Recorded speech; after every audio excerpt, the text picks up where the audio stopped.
how we teach welding inside of the welding class.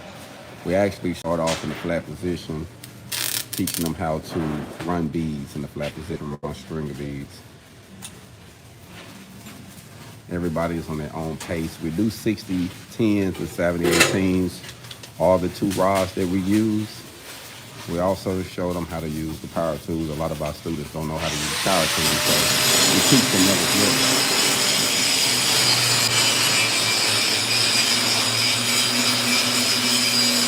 Everybody's actually working on their own pace. In this class, we actually got 5 students and we got 5 booths set up. The process we teach is stick welding, flux core / MIG welding. And we do them in 4 positions, but we actually test them only in 2. Vertical up and overhead. And we teach them how to weld in these 4 positions using a stick rod, 60 10 and 70 18 rod. We go through both of them, but we only test them in the 70 18, and then we go over the flux core welding and we test them in vertical up and overhead, but we actually show them how to weld in all positions. And then we dive into the MIG welding process.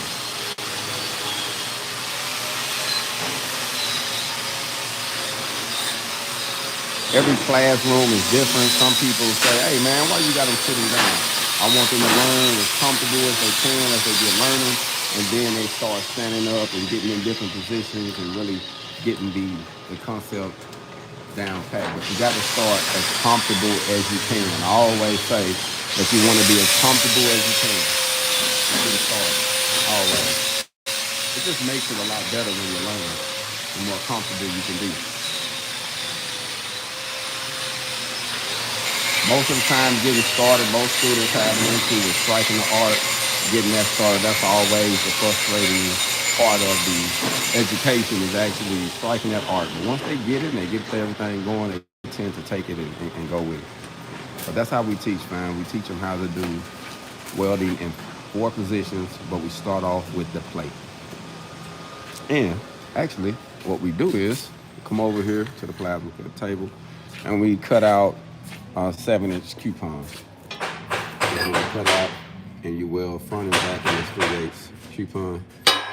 Front and back, we'll run beads until that plate probably be about this size when we get done. You know, probably 2-3 inches. But the goal is to get them sufficient in the stick welding process, running the beads, tying them in, overlapping them. And we're gonna step in and actually look at some of the welds. This one right here, he's been doing things right here.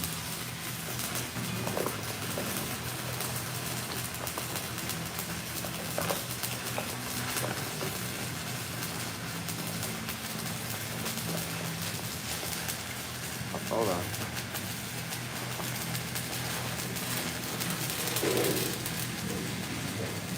I had my, I want to show y'all something. I don't know where. Look at that. I got an extra lens so we can kind of go coach to really check them out. Okay. You just grind this one down. This is the 60-10 side. Okay. You finna dive back in on it. And as always, remember, you see how shiny that metal is? You want to get it clean as possible. The cleaner you get it, the better that weld will lay in when you start working on it. So just keep that in mind when you're practicing. Yeah, he been doing good. Let's see what he's doing over here. Right now, he is working with the 70-18 fam, and he's doing good. He's like he's going slow. Really getting that bead up with it. And he's using 8-inch. These are 8-inch rods. We got 8-inch stands every second. So I'm gonna show you something, family. So you see he ran it pretty smooth, but down here at the end, he got a little porosity. Normally when you get this, it's like you lift the rod up a little bit. Or it can be another thing, it can have trash in it. So if it was trash in the existing, sometimes it'll still come up. That makes sense? If it wasn't clean real good, it'll still come up when you get ready to weld again. So it's always good to try to keep it as clean as you can when you run it. But bro, that was good. The profile is good because it pretty much stays the same. So that let me know your travel speed was the same. You wasn't going fast and then slowing down and then, you know, because the wheel will actually show you that. Yeah. It'll tell on you. You can tell me, no, man, I was doing this. No, you wasn't. The wheel gonna tell you what you was doing. You said, nah, you was going fast and you picked it up too high or you wasn't supposed to. Yeah, it'll pretty much tell you what you're doing. Okay. But man, you're doing good though. Yeah, okay. Yeah, you doing damn good. Real good. We're gonna come back and check on the here and stuff. Let me check you out real quick. Oh, doing damn good. 60-10. This is 60-10. So what you doing right now? You whipping or doing circle? I'm doing circle. Okay. Yep. All right, we're gonna watch you on this. We've been some of those rods been having that end on it too, ain't it? Yeah. Some of them got that end on it. This is the Goodwill Academy, and like I say, our goal is to use what we got. You know, so I ain't gonna say everything we get. We get donations, family. But sometimes you get a donation, it might not be working just. It might be defective here and there, but we still working with it.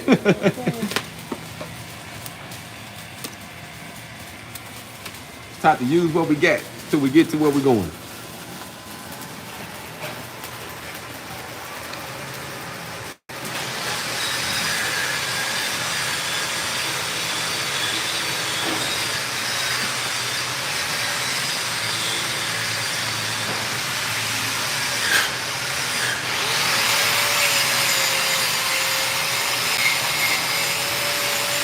I found it, man.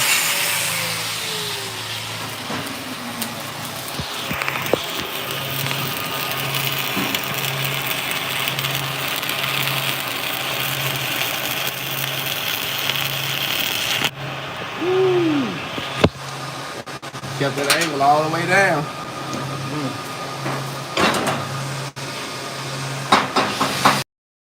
And if you look at the color of the slag, that you know that it ain't too hot or nothing. Anytime you get a 718 and that slag is dark, it lets you know that you got too many amps on it. And he's running about what he's running. He's running about 120. And actually, you can cut up a little hair. We're going to try 125 and see how it runs too. All right. We have 120 amps. We're going to try it on 125. And we're going to see how he's going to turn out.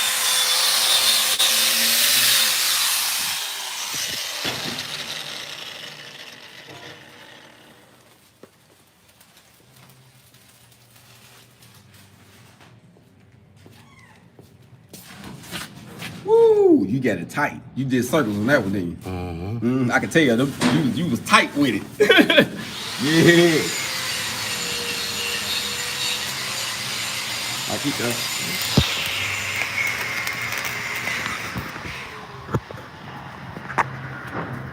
Don't you hate it when it gets stuck as soon as you get started? It's like, man, I'm just not getting up in there.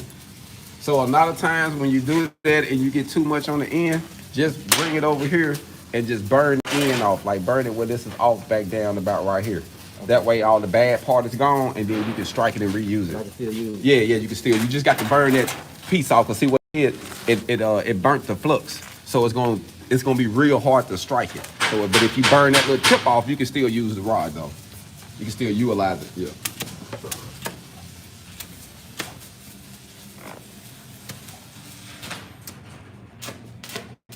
Getting it in, fam. This is the AM class. We're in Little Rock, Arkansas, off of Scott Hamilton Drive. Make sure you tell someone about the class. It's a 16-week course. Monday through Thursday. Friday is the makeup day, and you can pick either the AM or the PM class. And you can be coming in, giving yourself a raise because most of the people who actually learn end up going from minimum wage, 16 up to $20 an hour. So there is no limitation as long as you get the trade. The better you can get the skill set, the better you'll go with it. I can't get this out. Yeah. That one is definition of true stuck. She got this one stuck for real.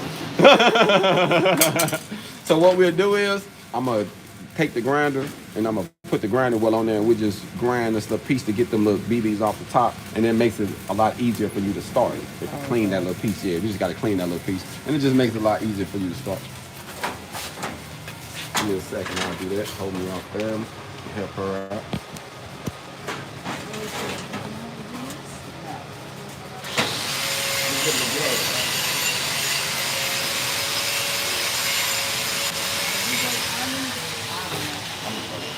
got a wood lock on side. So you hold this lock, well, you got to find it where the lock in, and then you go backwards. And this one, when you're using a big wheel like this, see that indentation? You always want it to go down inside of it.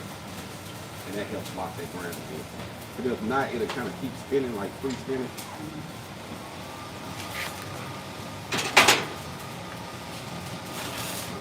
Good.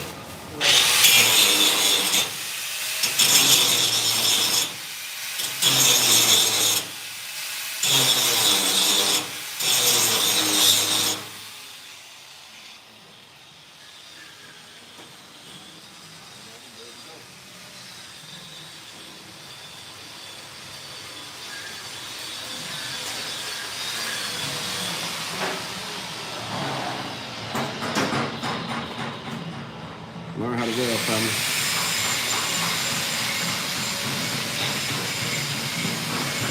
That's a good Willie Calvin. Scott Hamilton. Hold on.